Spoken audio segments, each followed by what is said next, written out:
এপিএসিৰ ভয়ংকৰ কেলেংকাৰী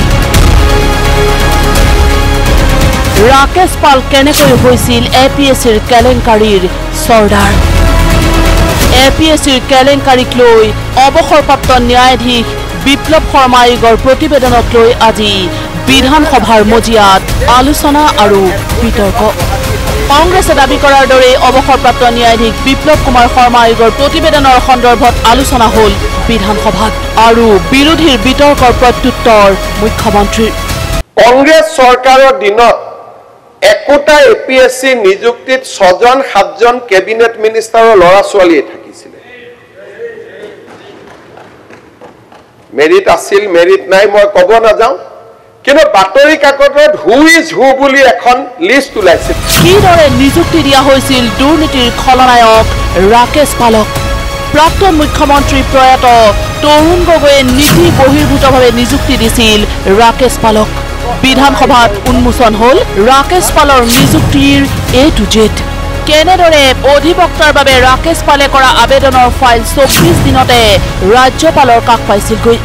একেদিনাই ওলাইছিল নিযুক্তি পত্ৰ আবেদন কৰাৰ সময়ত অধিবক্তাও নাছিল ৰাকেশ পাল 6/9/2008 ৰাকেশ পালে এপ্লিকেশন দিছে and 30/9/2008 in a gap of 24 days file তলৰ পৰা আহিলে মুখ্যমন্ত্ৰী তাতো গ'ল ফাইল গভৰ্ণৰ তাতো গ'ল আৰু তেওঁৰ এপইন্টমেন্ট লেটাৰ 39/2008 ওলাই গ'ল আৰু কোনেও এবাৰলৈকে খবৰো নকৰিলে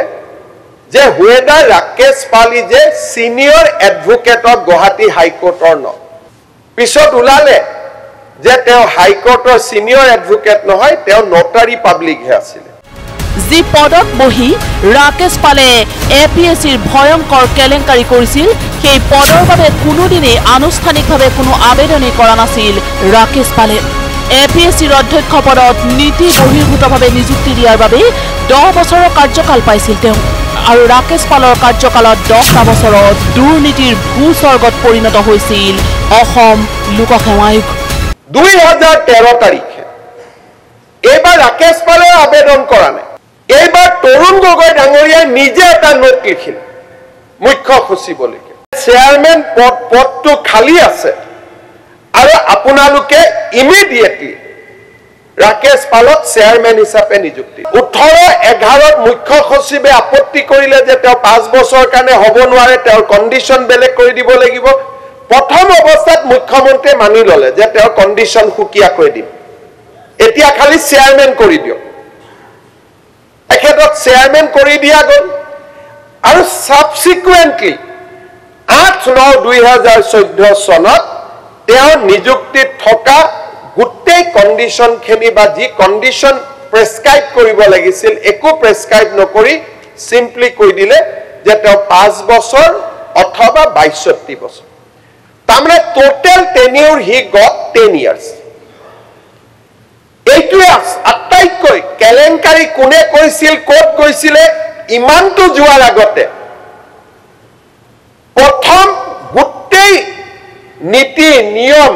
কিন্তু 2008 পৰা 2014 চনলৈকে সিস্টেমটোৱে সেই ব্যক্তিজনক সহায় কৰি গৈয়ে থাকিল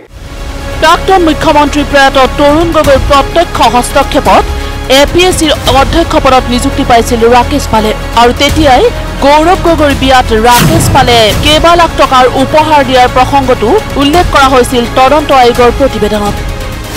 এই সন্দৰ্ভতো বিৰোধীৰ প্ৰশ্নৰ উত্তৰ দিলে মুখ্যমন্ত্ৰীয়ে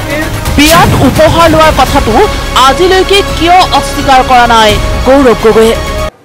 যে আজিলৈকে এই বিপ্লৱ শৰ্মা কমিটিৰ তদন্ত লোৱাৰ আজিলৈকে 20 দিন হৈ গ'ল মাননীয় সংসদ গৰাকীয়ে এতিয়ালৈকে টুইটাৰ ফেচবুকত লিখা নাই যে ঘটনাটো অসত্য অখিল গগৈ ডাঙৰীয়াই তেওঁক ডিফেন্ড কৰাৰ বাবে চেষ্টা কৰিছে কিন্তু তেওঁ নিজে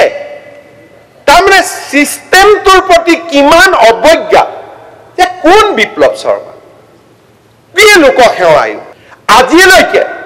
অসমত কিবা এটা কথা ওলালে আমাৰ বিষয়ে যদি কিবা এটা উঠায় চুঙাবিলাক খেদি ফুৰে আপোনাৰ ওপৰত এইটো উঠিছে উত্তৰ দিয়ক ৰাজপুত্ৰ হোৱা কাৰণে আজিলৈকে এটা সামান্য সোশ্যাল মিডিয়া স্টেটমেন্ট দিয়া নাই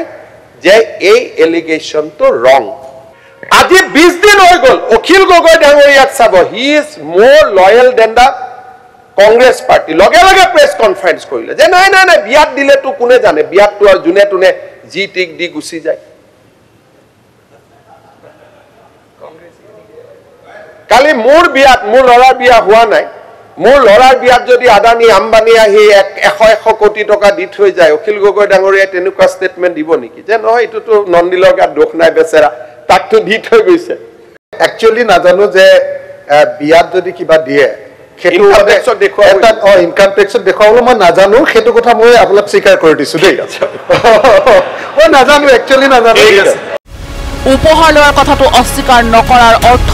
উপহাৰ গ্ৰহণ কৰাটোৱে বুজায় যিজনে 10 বছৰৰ কাৰণে দিব পাৰে তেওঁৰ ঘৰৰ বিয়াত যদি সোণৰ অলংকাৰ দিয়ে it is a prima facie case of corruption unless it is denied আজিলৈকে এই মুহূৰ্তলৈকে কংগ্ৰেছ দলৰ সংসদ গৌৰৱ গগৈ ডাঙৰীয়াই আজিলৈকে ডিনাই কৰা নাই যদি ডিনাই কৰা নাই তাৰ মানে it can be accepted আমি গ্ৰহণ কৰিব পাৰো he has taken that money in his marriage শেহতীয়াকৈ এপিএছচিত হোৱা নিকা নিযুক্তিৰ প্ৰসংগ উল্লেখ কৰিলে মুখ্যমন্ত্ৰী কিদৰে এইবাৰ এপিএছচিত একাংশ মেধাৱী আৰু যোগ্যজনে লাভ কৰিছে নিযুক্তি আজি আমি এপিএছচিত কেনেকৈ চাকৰি দিছো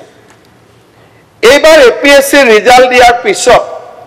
এপিএছচিৰ চেয়াৰমেন ডাঙৰীয়াই মোক এটা হোৱাটছআপ মেছেজ দিছিলে ভাৰত ভূষণ চৌধুৰী তেখেতে মোক কৈছিলে যে স্যাৰ ৰিজাল্ট হল সব হল কিন্তু ইয়াৰ মাজত এনেকুৱা লৰা আছে আপুনি যদি এবছৰ তেওঁলোকক পঢ়িবৰ কাৰণে ছুটি দি দিয়ে দিল্লীত পঠাই দিয়ে 10 জন লৰা ইয়াৰ পৰা আইএছ পাব